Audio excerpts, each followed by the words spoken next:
I want to talk to you today about an emotion, about a feeling that can happen a lot for kids and adults. It's called worrying.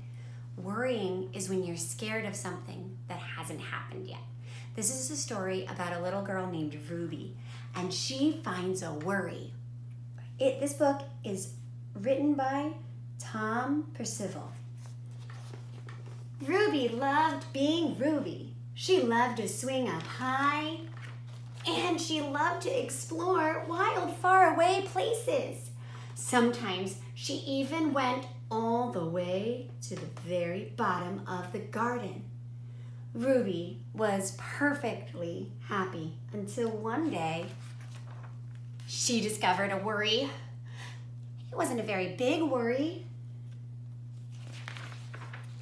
In fact, it was so small that at first Ruby hardly noticed it. But then the worry started to grow. Each day, it got a little bit bigger. It just wouldn't leave her alone. It was here at breakfast, staring at her over the cereal box. And it was still there at night when she brushed her teeth.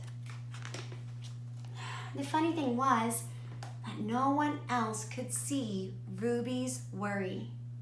Not even her teacher. So Ruby pretended that she couldn't see it either. She tried to carry on as if everything was normal, but it just wasn't. The worry was always there, stopping her from doing the things that she loved. Ruby wondered if the worry would ever go away. What if it didn't? What if it stayed with her forever? Ruby didn't realize it, but she was doing the worst thing you could ever do with a worry. She was worrying about it. Now, the worry was enormous. It could barely fit in the kitchen at dinner time. It filled up half the school bus.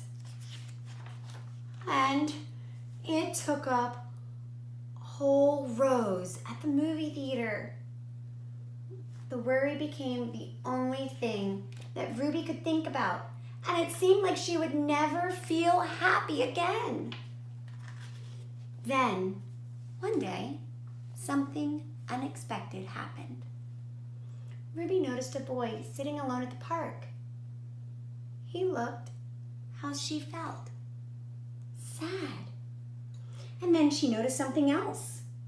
Something hovering next to him. Could it be a worry? It was. Ruby realized that she wasn't the only person with a worry after all. Other people had them too. She asked the boy what was on his mind, and as he told her, the strangest thing happened. His worry began to shrink.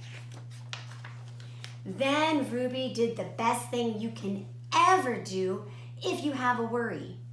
She talked about it. As the words tumbled out, Ruby's worry began to shrink until it was barely there at all. Soon, both of their worries were gone. Finally, Ruby felt like herself again. Of course, that wasn't the last time she ever had a worry. Everyone gets them from time to time. But now that she knew how to get rid of them, they never hung around for long. The end. So there are lots of things to worry about. And as the book talks about, your best thing to do is to talk to someone. Safe people you can talk to. It's friends, family members, your mom, your dad, whoever you can trust. Just let them know, I have a worry and I want to talk to you about it. Okay? Thank you for joining me today.